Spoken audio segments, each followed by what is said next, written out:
The open road is calling, it's got stories to tell. I've got a few of my own flowing from a deeper well. The cherry blossoms blooming, shimmering clouds, pink and white, and I'm leaving the old things behind. Welcome to the Midlife Capers Podcast. I'm your host, Kara Highsmith. In each episode, we will hear from people, everyday friends and neighbors kinds of people, who have taken on some sort of adventure in midlife. Maybe it's a creative project where they explore a previously hidden talent.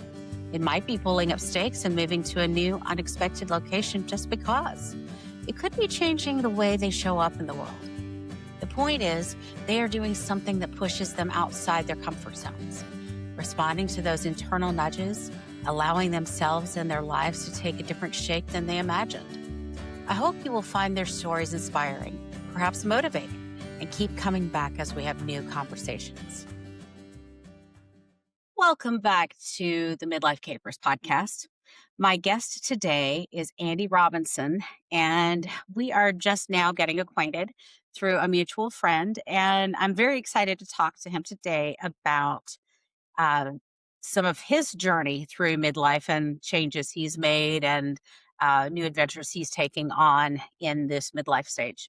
Andy, I want to just kind of like hear your story. Just you dive in wherever you feel you want to start, and then we'll have a conversation. Sure. I mean, I guess like in reference to like the midlife change, more recently, I've been working for about a decade in finance, and I recently changed and launched my own coaching business. So that was a big shift, to really kind of go from, something that was established for a decade and, in the world of finance to something completely different. And so that was wild. But I'm a mindset coach. Can you talk a little bit more about what life looked like before 50, like with finance, how you got into finance, those kinds of things? Yeah. I mean, that would take us back a little bit further, right? So, like I said, finance for about a decade, but we have to go back even further, to my time in the Marine Corps, right? When I was in my early 20s. So, I guess you can do the math. But anyways, that was 20 years ago. And, see, everything about me was I was a Marine. And that was like the biggest part of my identity. It was almost all of my identity. And when I was 23, and deployed to Iraq in 2006, my vehicle got struck by a roadside bomb, and I had a lot of injuries. I broke my neck and my ribs, and I spent a long time in the hospital, and I was never, ever going to do that again, ever. And I had to get my mind around that. I had to get, I was asking myself these really hard questions in the hospital, like who was I now that I wasn't this thing? Right. And especially in America, so many of us identify with what we do. If you meet someone even if it's at a non-work related event, if it's at a barbecue, that's one of the first few questions is like, oh, what do you do? Or tell me about yourself. And it says, well, I'm whatever. And, it's really wild. So to have to like completely rewrite that at such an early age. And, but the real power was in identifying that we can have any result that we want. We can be anything that we want. I know we tell children this, that they can be anything they want, but it's really true. And it's true at any time of life, like so many other service members that were injured. And I saw in the hospital when I was there, while I was recovering, they surrendered to their circumstances and their challenges and their obstacles. And that kept them very limited as to what they could have. But people do this throughout their lives. They constantly surrender to their obstacles and their limitations or their perceived limitations. And they're like, oh, well, I can't have that experience. I can't be that. I can't build that. Because of X, Y, and Z. Right. So that's what helped. For our generation in particular, I know, at least for me, it was drilled into me and my peers that you've got to have it figured out by 30, know Oh my what you gosh, can yeah. do and be and all of that. Because if you're not there, you're never going to get It's there. wild. It's Having wild, to, yeah. so having to rewrite at 23 what your identity was, that had to Mhm. have been a huge challenge. Mhm. Yeah, it was. It was a challenge, but also once I realized that that's how the game was played, though, it was freeing Yeah. because I saw other service members, I saw other veterans that they had made those better choices that were more aligned with what they wanted. I met the ones that developed careers. I met the ones that developed independence, that had relationships, that parented children, that went back and got their degree and had careers. So that was the moment I was like, oh my gosh, like I get to pick, I get to choose. And once you figure that out, then then you know the cheat code. Then you know that you can have whatever result you want. You can have whatever experience you want. And to your point, yeah, absolutely. I think for us, Gen Xers and millennials, like our parents kind of had that belief, you know, you go to school, you go to college, you stay out of trouble, you find a company to work for, you land there and you ride that out for 30 years and you retire, and that's a good life. And for them, maybe it was. I didn't really see it turn out that way for many of them, but I think that was their idea. But that's not how the world works now. Even if you wanted to go that way, even if you wanted to go that route, that's not how many companies treat their employees anymore. You start getting close to retirement, There are they no start gold finding watches. they Yeah. start finding reasons to restructure. Yeah. Yeah. So since you figured out that you were able to pick, how did you end up going Mhm. into finance? Yeah, so actually it was wild because it wasn't even the job really at first. At first it was just I wanted to move somewhere else. I was living in New Jersey and I had finished college and I started just applying kind of everywhere, as many people do when they finish college. And I knew I didn't want to live in New Jersey anymore. And my resumes weren't really going like, it wasn't going that well. It's 2014, 2013, 2014 timeframe. And I remembered that just having this like moment in my realization, like everything I had in my life at that point was based off of what I chose. I had decided what I wanted to experience. That's how I ended up having the kids and the fruitful relationship with my wife and finishing my college career. I mean, my college, studies and getting my degree and all the things. And I thought to myself, I was like, I wonder if I can do it again. I wonder if I can just choose what I want again. And I believed that I could. So instead of applying anywhere and getting a job and then moving to wherever that job was, I told my wife, I said, hey, I think we just need to go ahead and move.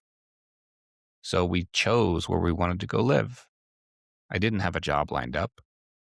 I had nothing lined up, literally nothing.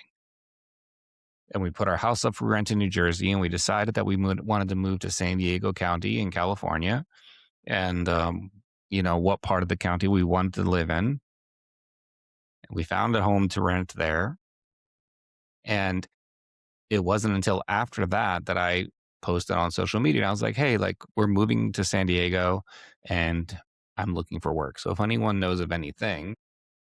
And I had someone reach out to me and ask me if I knew anything about finance or debt capital markets or bonds. And I said I knew nothing about it.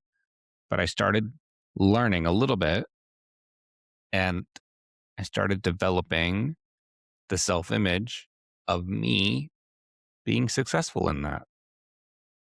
And in 2014, Wolf of Wall Street had just come out, which is a terrible example, but I had something. But no, I just started developing my vision of me being successful in that type of work.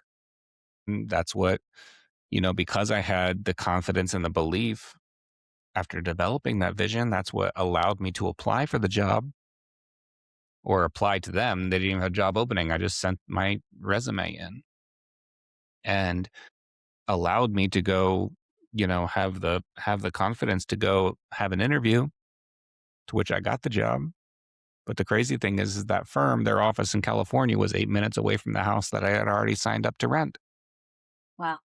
But it didn't really Synchronicity. make sense, right? But it's just you make these decisions. So if you're if you're doing a job that you don't like in a career that you don't like, you don't have to have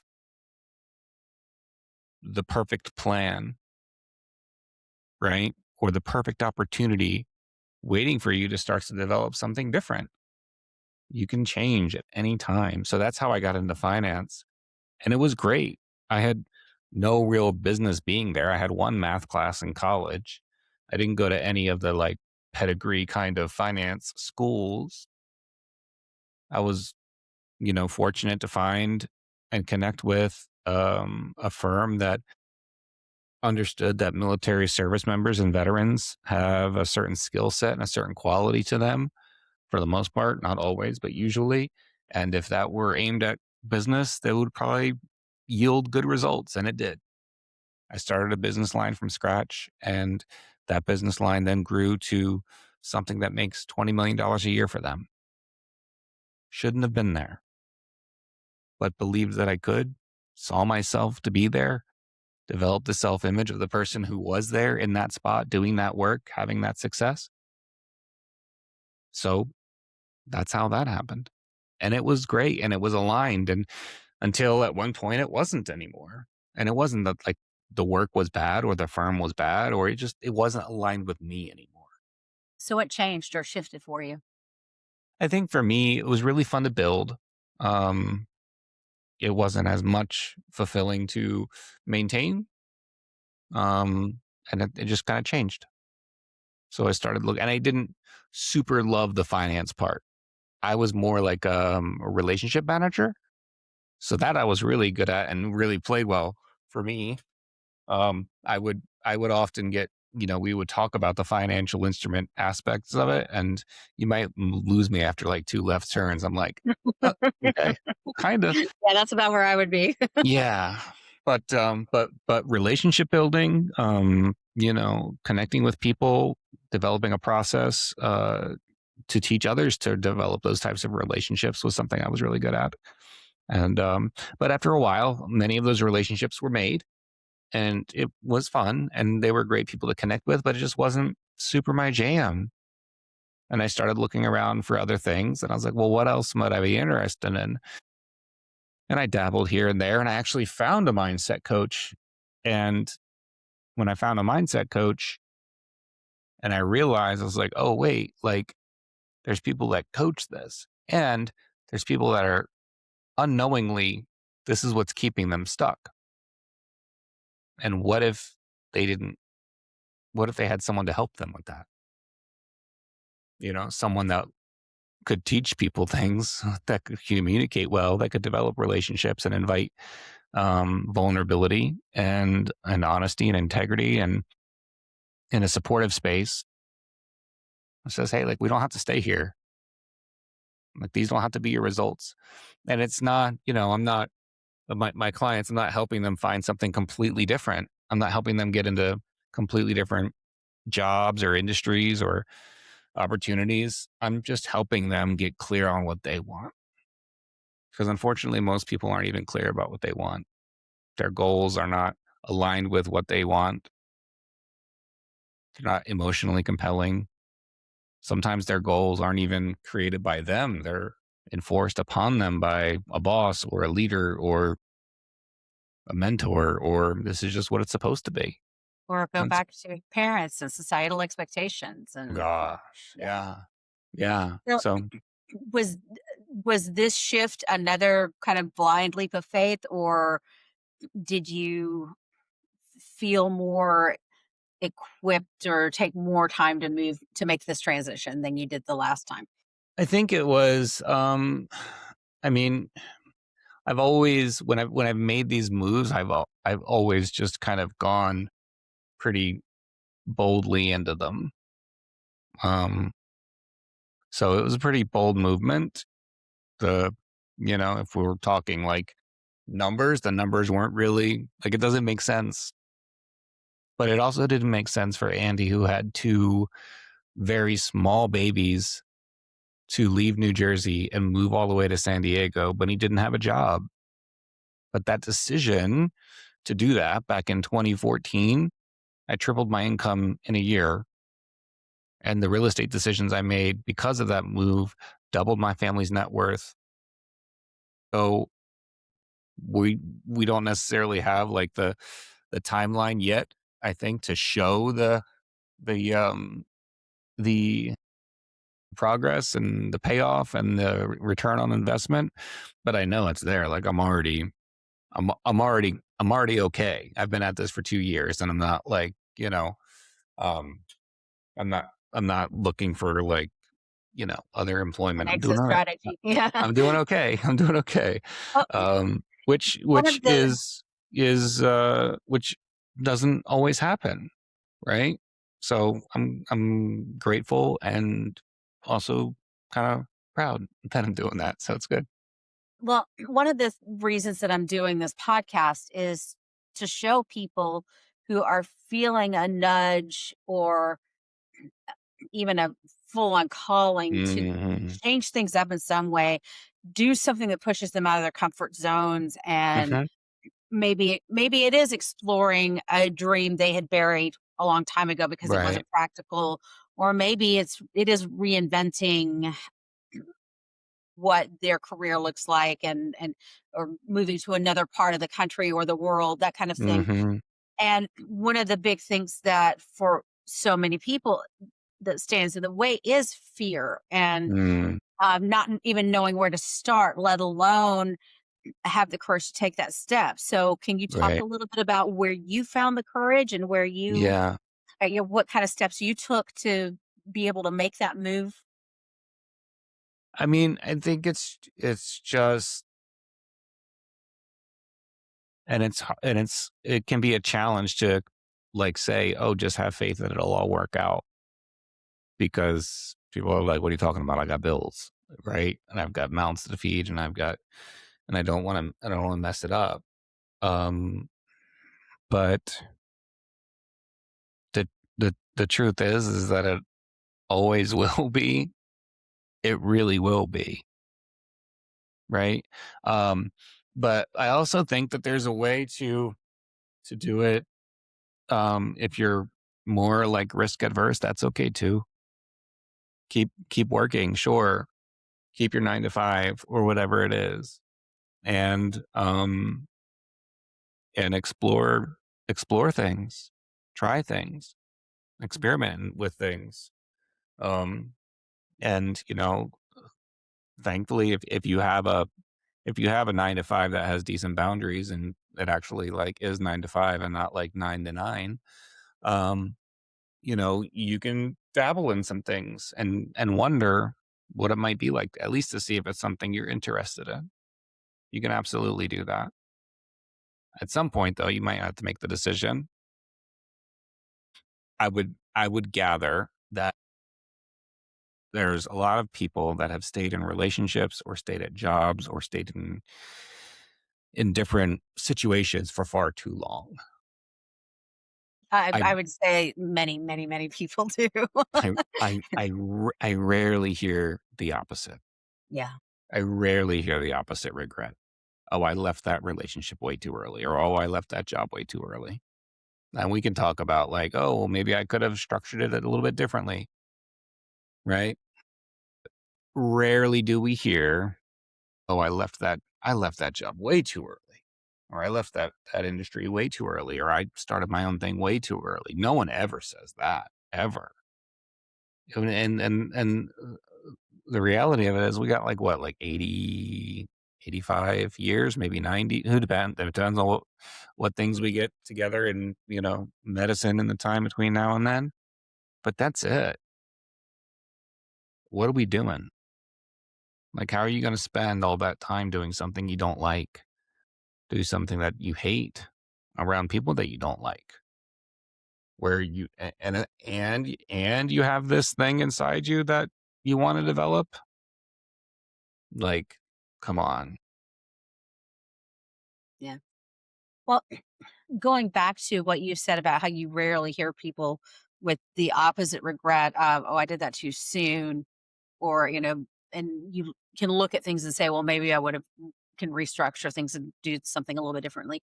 Is there anything in your path that you would have done differently or where you think you might have altered or improved an outcome by tacking left instead of right? Or Um, I might have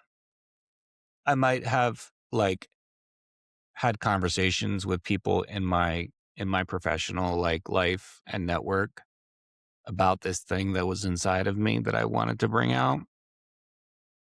I know I didn't do that. And um what do you think that would have yielded? maybe like a smoother transition, maybe one with even more support Okay, and maybe even like more continued relationships after instead of that like this chapter is done and closed and now it's this new chapter. Um so I probably that might have been better, but you also run a risk then when you have those conversations, right? Because it's like, oh well, if you're not totally down for this anymore, you got this side thing. Well, how committed are you? Because everyone else is really, really committed, and depending on what type of work you're in, or what type of company you work for, or what type of organization you're with, there's different expectations around what a quote unquote good team member does. sure. Yeah. Right? Because Yeah. some jobs are great about it being 9 to 5. This is what you do. And now it's your own time. So if you want to build something in the hours past that, go for it. And some don't really view it that way. You know, it's like some really don't. Like if I start posting social media posts about my coaching while I'm working, like that's frowned upon because, well, so and so is still working. I'm like, well, Yeah. Yeah. what hours am I getting paid for and what hours am I not? Right? That's the 9 to 5 thing. When you're running your own business, well, then you're kind of, we joke and say we're working all the time, which hopefully we're not. But No, um, but sometimes it feels like it for sure. yeah, definitely, definitely. Well, so let's shift into talk about what you are doing now, and what your focus is as far as your coaching, and the Hmm. types of people you're looking to work with, and where you're what aspects of their lives you're putting an emphasis Right. on, that kind of thing. Yeah, absolutely. Thank you. Yeah, so I'm really excited about that. So I work with what I call them as successful-ish sales professionals and small business owners, specifically like realtors, lenders. Now, successful-ish, right? Like you're selling some properties, some homes. You're kind of making ends meet, right? Sometimes holding your breath to do so. And you're spending a lot of time working and or at least like thinking about work. But you get to your desk and you're looking at the leads that you have to call and you don't really want to call them because it doesn't feel right and you're struggling and you just wish you could be more consistent and you wish you could have more consistency in your life. But the truth is like you don't really feel it. I help those people get really clear on the goal that they want to achieve. Like I said, like a lot of people can't even clearly state what their goal is. And if you don't know where you're going, how in the hell are you ever going to get there? Like if you and I were like, hey, let's go get lunch next week. And you're like, great, let's do it. And that's the end of the conversation. And we don't talk about what day or what time or what place. We're probably not going to have lunch together, Kara. Sure. Yeah. No, that happens a lot. Yeah. So we need to get super clear around that. And then I help them get clear around the version of them who's living that goal naturally.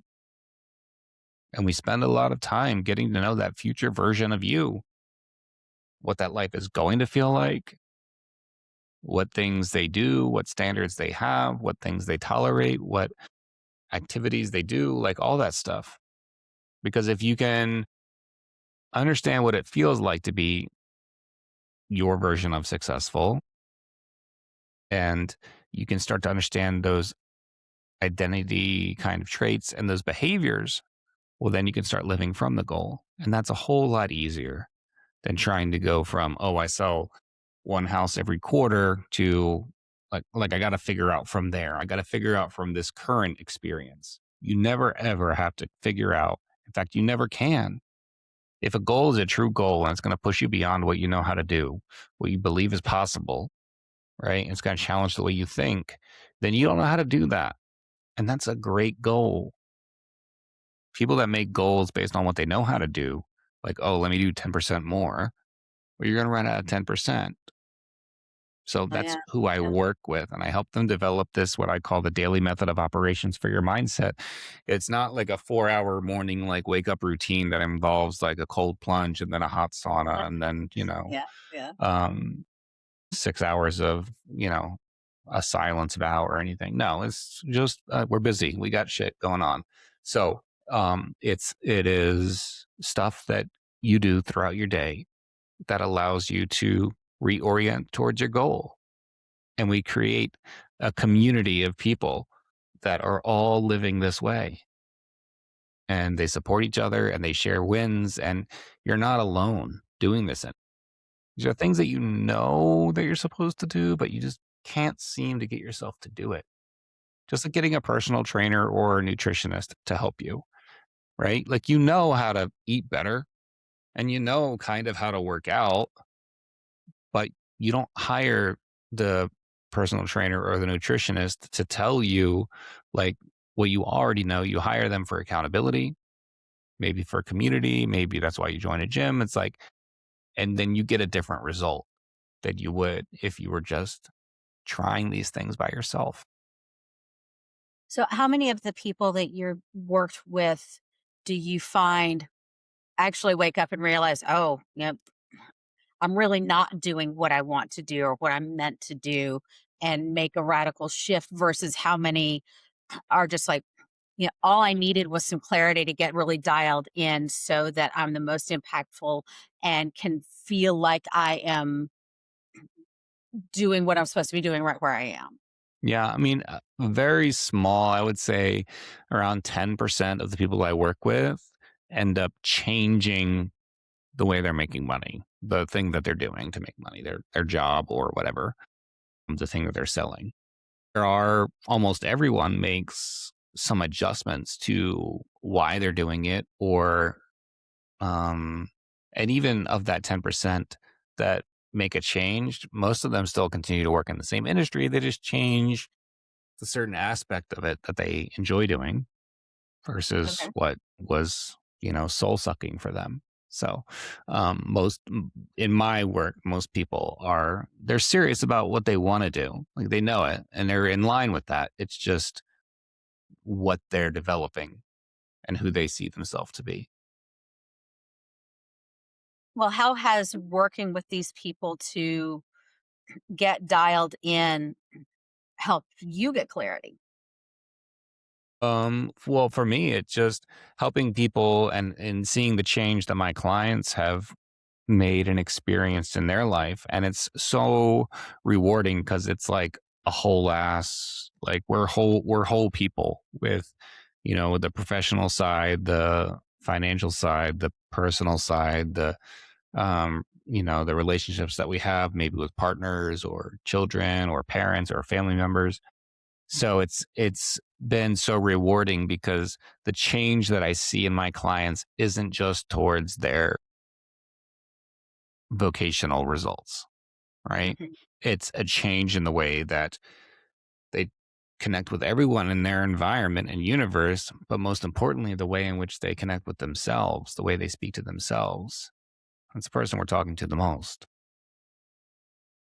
Seeing that change and seeing the way the stress leaves them, the incoherence leaves them, as we go through that work has been massively rewarding. And it's just been very affirming that this is like work that I really feel is like a mission to do for me. Yeah.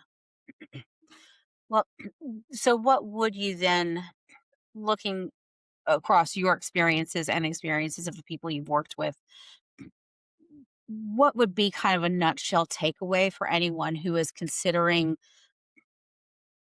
stepping out of their comfort zone and maybe trying to figure out, even if it's not like a radical change in their identity, just something to change how they show up in the Mm, world and for themselves, And, and what kind of advice would you give them uh, to make that transition make sense and feel more possible? Yeah. I would say to anyone that wants to make changes in their life, no matter how grand or how maybe narrow and specific that change might be, you are the creator of your own experience. Think about it. Like, yes, we have the world and everyone in it and all the things in it and all the structures and all the constructs and all the things, but you're also creating your own experience in your own mind. Even your relationship with other people lives in your mind. And the things that you're telling yourself about that specific relationship lives in your mind and is completely independent of that other person or those other people or that construct or whatever. So if you're the creator of your own experience and it's an a la carte menu, you can choose whatever you want. It's just getting to know the feeling of having that experience. If you want different relationships with your kids, start to change the way you play that in your mind, right? I've got I've got teenagers, like, but you if you decide before they even wake up in the morning, today's going to be a great day. Like, I'm so grateful for them and they're just so loving in the way and I can't wait to even it's like a gratitude practice. I've got my gratitude journal right here. And every day at the end of the day, I write at least 5 things. Usually I get up to 10 that I'm super grateful for. And I know that I have that commitment that I'm going to do that.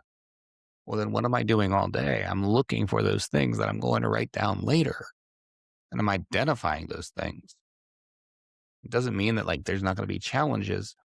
So for anyone that wants to change their experience in any aspect of their life, whether it's a huge rewrite or they just want one thing a little bit better, start looking for the evidence that that one thing is a little bit better, Oh, yeah, that's good. right? So even if it's a boss that's just you don't jive with, you know what? Like we had an interaction today. We're gonna have an interaction today that's gonna be it's gonna go well. Like it's gonna go well. You will see that these things will start to show up, but you gotta train your mind that that's what you're looking for because then you'll see them, you'll invite them, and our thoughts and our emotions and our attitudes all transmits from us as well. There's so many people that we've been around that they don't have to say a thing or do a thing, and we already know that there's just a bad vibe Yeah. and or a good vibe, right? There's people that are like seem to be effervescent, and you're just like, wow, they just have this energy. Or we have had either ends of that spectrum of energy. Well, what do you think that invites? You know, like what do you think it invites? So if you're wanting change, start to see the change, start to know what that change is going to feel like when you experience it and start believing that you can have that, just knowing that it's Understandable. what you want. Yeah. So what's next ahead for you? I mean, do you feel like this is what you'll kind of ride out until you're ready to just not do anything? Or do you feel like there are other things that lie ahead for you? I think this is my main thing forever, is personal and professional development. I think it's so powerful because, like I said, it's like it's teaching people that they can be the creator of that they are the creator of their experience, and they have so much ability in that. So I want to tell everyone, I want to share that with everyone, and I want to teach them how to do that. And then I want to provide other resources so that they can do that. So that's, coaching, creating my online coaching community where people from all over the country and all over the world can come together and start to live this way and be in a community that speaks this language. It's working with my one-on-one clients that want massive change and growth in their lives. It's, doing keynote speaking, which gets me in front of a lot of people to help organizations and people at the individual level. It's podcasts and books and all kinds of, the way in which we create and share content in 2026 and on, to really help people understand that they can have this experience, that they're already doing it. You're already creating it. If you're having the crummy job that you've been at for 20 or 30 years, yeah, you've got some responsibility in that. You did that, Yeah. right? And Yeah. that can hurt, but here's the good news. If you did it, you can do something else too. Yeah. So are you working on books or your own podcast, or what kind of things do you have going? Not really, not right now. I mean, I'm working on the keynote speaking, and I'm working on the coaching right now. I'm giving myself the instruction to build that to the best of its ability and grow it. And then after that, then there will be the other things as well. Probably book, probably, I like podcasts. I think they're cool. So that might be one of the next things too. Yeah. Well, Andy, I love what you've shared. I think that you've provided a lot of really useful um, tips for how people can get out of the mindset of limitation, Hmm. and that's what I'm trying to accomplish with this podcast, with the articles I've been publishing, Hmm. talking about the various barriers and obstacles that come up for us. And you're right, so much of it takes place in that 1 square foot of real estate, Hmm. and learning and the way to tap into that and till it and you know cultivate it and all of those things, to beat a bad metaphor. Right. uh, you are Each person's going to have a little bit different entry point there. Hmm. And so that's why I'm really loving being able to have really diverse conversations with people who are all doing it a different way Right. and are doing something that is maybe thematically the same, Hmm. but still looks different. Yeah. And but I love what you've shared as far as the way to move past those mental blocks. And I I really would appreciate. even say, I would even say too that um, you have this, you have so much potential, you have so much knowledge and idea ability, your imagination in your own mind. Like you already know all the things that you would have to do to have any of the outcomes that you wish, even some that you have no clue about. Like you could figure it out. It's wild, but our subconscious will use our reasoning ability to immediately cancel out an opportunity or a result before we ever use it to think that, oh, well, maybe we can have that thing. We'll say, oh, I can't do that. I've got kids, or I've got this, or I've got that. I've got a mortgage. I've got to pay the house. And all of a sudden that idea that could have made you millions is dead. It's like, why don't you just give it a second, man? Why don't you just give a second, see if you even like the idea? Yeah. It's just wild. So, but yeah, it's very interesting. Well, Andy, tell everybody where they can find you. Best place is Instagram, LFG Mind. So my company is called LFG Mindset Consulting. Let's effing go. And so LFG Mind is my Instagram, and that's the best place to find me. Excellent. Thank you so much, Andy. I really appreciate your time and Thank you. wisdom and experience with us. Thanks, Kara. Talk to you soon. I'm gonna do something new. I'm gonna turn these wheels into wings, flying through the endless blue, finding my own way, from the mountains high to the valley.